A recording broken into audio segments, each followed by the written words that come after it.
So hello friends, आज हम लोग करेंगे class 12th political science book 1 का चैप्टर 3 समकालीन दक्षिण एशिया के कुछ इम्पॉर्टेंट क्वेश्चंस एमसीक्यू बेस्ड। सो हमारा पहला सवाल है, दक्षिण एशिया में निम्न में से कौन सा देश शामिल नहीं है? भारत, चीन, नेपाल या Pakistan?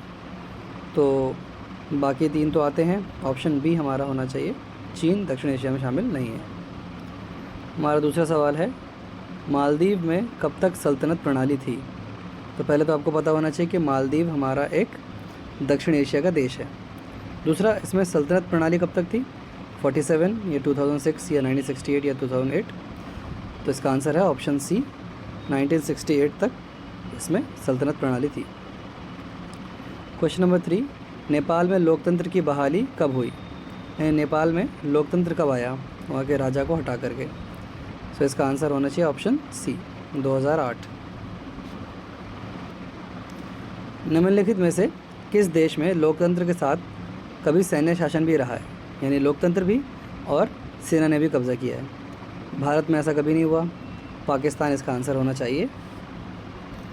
Yes, okay, let's do some assertion reason. Assertion reasoning question कर लेते हैं। तो असर्शन कह रहा है कि भारत और श्रीलंका में आज़ादी के बाद से लोकतंत्र है। आज़ादी के बाद से लेकर आज तक भारत और श्रीलंका में लोकतंत्र है, ये सही है। इन देशों में कभी सैन्य शासन नहीं रहा, ये बात भी सही है। तो इसका आंसर क्या होना चाहिए?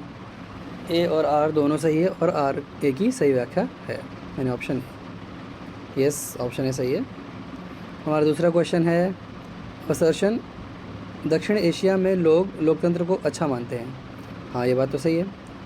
और लोकतंत्र की संस्थाओं का समर्थन नहीं किया जाता, नहीं, ये बात गलत है।